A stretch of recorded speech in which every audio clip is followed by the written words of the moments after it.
안녕하세요. 블록체인 언택트 미덕 아나운서 박윤미입니다. 언택트 미덕은 블록체인 업계의 호재와 화제 속 주인공을 모시고 직접 이야기를 나눠보는 시간입니다. 블록체인 의료정보 플랫폼 메디패스를 운영하는 메디블록이 KB손해보험과 블록체인 기반 간편 보험 청구 서비스를 연동했다고 1일 날 밝혔고, 이날 오전 9시 이후 127원에 거래되던 메디블록 발행 코인이 2배나 급등을 했습니다. 자, 오늘의 호재 주인공 메디블록의 이은솔 대표님을 모시고 이야기 나눠보도록 하겠습니다.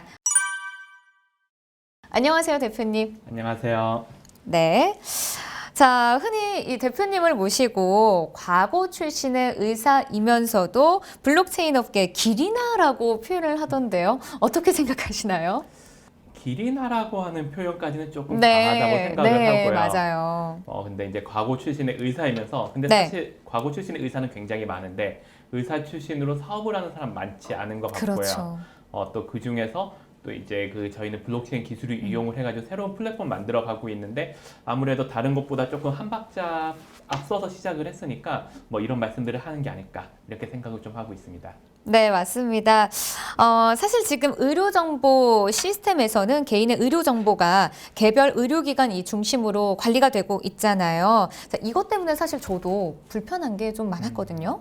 그렇죠. 지금 아직까지 해외는 좀 안 그런 곳, 이걸 좀 바뀌어가는 곳 많이 있는데, 그래도 지금은 이제 사람의 의료 기록이라고 하는 게 다 의료기관에서 관리되고 있고, 그거를 이용을 해가지고 의료기관에서 환자 진료를 하고 있는데, 네. 그러다 보니까 불편한 게 환자가 어떤 의료기관에 있다 다른 의료기관에 가기도 하고 또 외국에 가기도 하잖아요. 요즘 뭐 코로나 때문에 잘 못 나가지만. 네. 그랬을 때 과거 기록하고 내 현재 기록하고 이어지지 않기 때문에 의사 입장에서는 이 환자가 왜 지금 현재 이러는 거를 알아내는데 좀 문제가 있어요. 그러다 보니까 의료기관 입장에서도 불편하고 환자 입장에서도 불편하고요. 또 지금 시대가 스마트폰이 생기면서 스마트폰으로 진짜 이것저것 다 아는 시대거든요.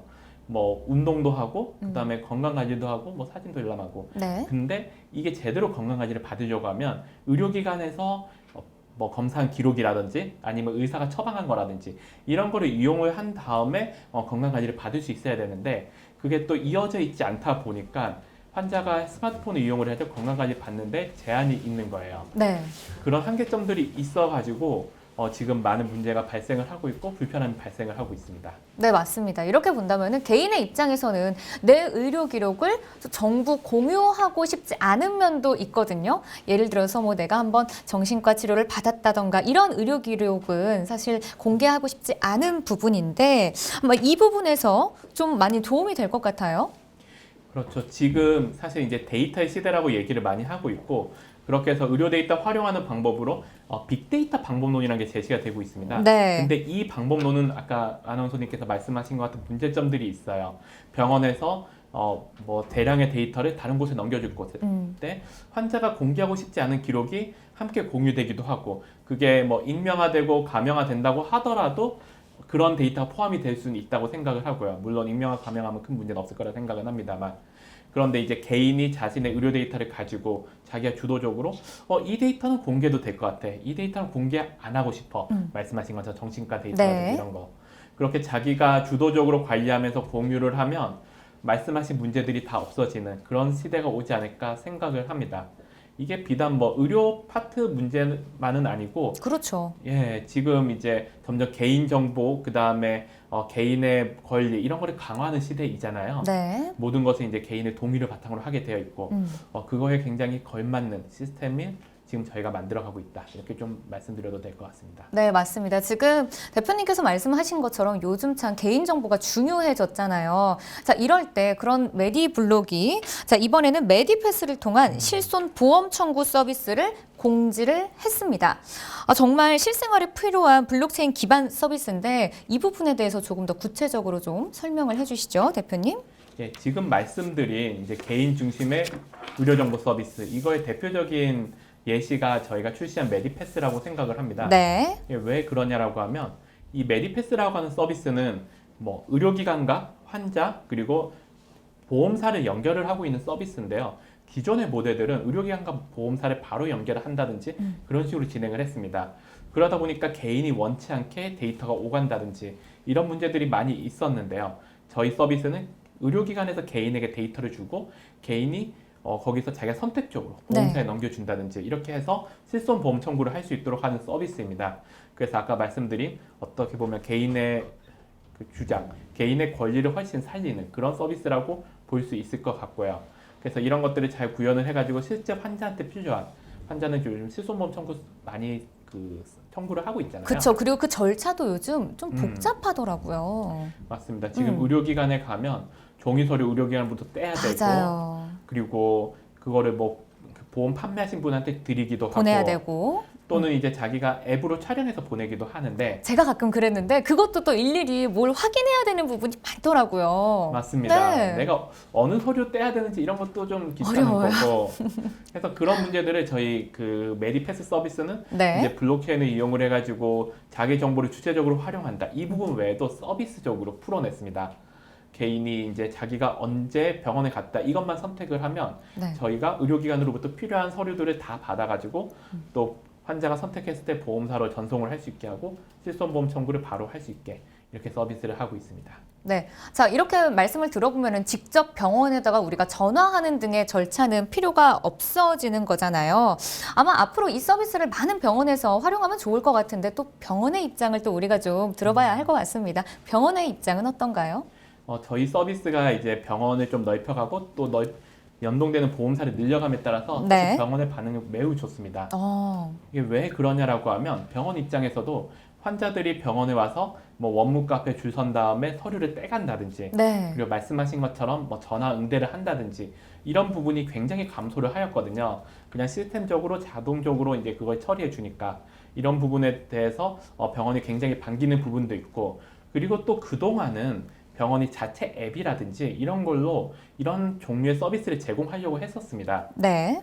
그런데 이게 병원들이 아무리 크다고 해도 이게 병원별로 앱을 다 깔게 되면 환자들이 그 앱을 모두 깔아서 이용하기는 어렵거든요. 복잡하죠. 특히 어르신들 같은 경우는 이 앱 사용 자체도 좀 힘드실 것 같아요. 네, 그게 큰 진입장벽인데 그래서 저희는 한 앱으로 여러 병원을 다 연결을 하고 그거를 바탕으로 실손보험 청구 서비스를 하게 하니까 어떻게 보면 선택과 집중을 해서 그 서비스의 퀄리티를 높이는데 굉장히 많은 투자를 할 수가 있었고 네. 그러다 보니까 만족도가 굉장히 좋습니다. 그럼요. 이렇게 병원에서 뭐가 필요하고 환자들이 어떻게 하면 편리하게 된다라는 거를 아마 이해하시고 또 생각하는 이유가 아마도 이렇게 실제로 의사로 근무하셨던 경험에서 비롯된 게 아닌가 싶어요.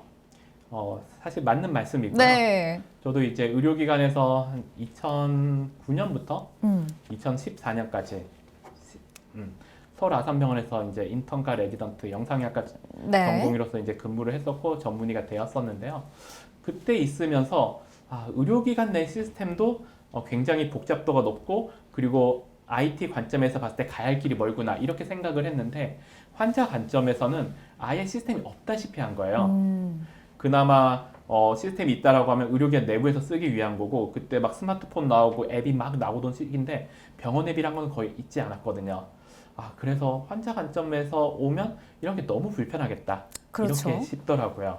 그래서 이런 서비스를 이제 같이 공동 창업한 고우균 대표, 이제 저랑 고등학교 동기한 그 네. 친구랑 같이 얘기를 하게 되었고, 그래서 우리가 이 시스템을 바꿔서 정말 환자 중심의 생태계, 뭐 언젠가는 갈 미래인데 이걸 훨씬 앞당길 수 있지 않을까 이렇게 생각을 해서 저희 메디블록을 창업을 하게 되었습니다.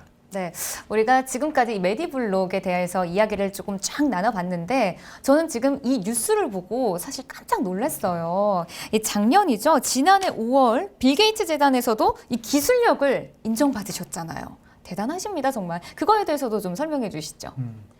저희가 사실 이제 몇 년 전부터 네. 게이츠 재단 쪽이랑 얘기를 많이 나눴습니다. 네. 이런 걸 할 수 있지 않을까, 이런 걸 하면 어떨까, 이런 얘기를 나눴었고, 그래서 이제 하게 된 게 이런 방역 시스템, 감염병 추적 시스템을 만들게 된 건데, 또 작년에 이제 코로나 때문에 이게 코로나 퍼지고 있으니까 이런 시스템을 빨리 출시를 해야겠다. 이런 게 이제 재단하고 얘기가 맞아 떨어져 가지고 이제 저희뿐만 아니라 KT라든지 아니면 뭐 고려대라든지 네. 아니면 모바일 닥터라든지 이런 여러 회사들과 함께 이 플랫폼을 만드는 작업에 착수를 했습니다. 그 중에서도 저희는 이제 저희 블록체인, 저희가 아마 의료 블록체인 중에서는 가장 앞서 있고 가장 많은 유즈 케이스를 가지고 있기 때문에 저희 블록체인에 채택을 해가지고 이 프로젝트에서 받아들여진 거라 생각을 하고요. 그거를 계속해서 꾸준히 지금 발전시키고 뭐 앱도 출시하는 등 계속 진행을 하고 있는 상황입니다. 네.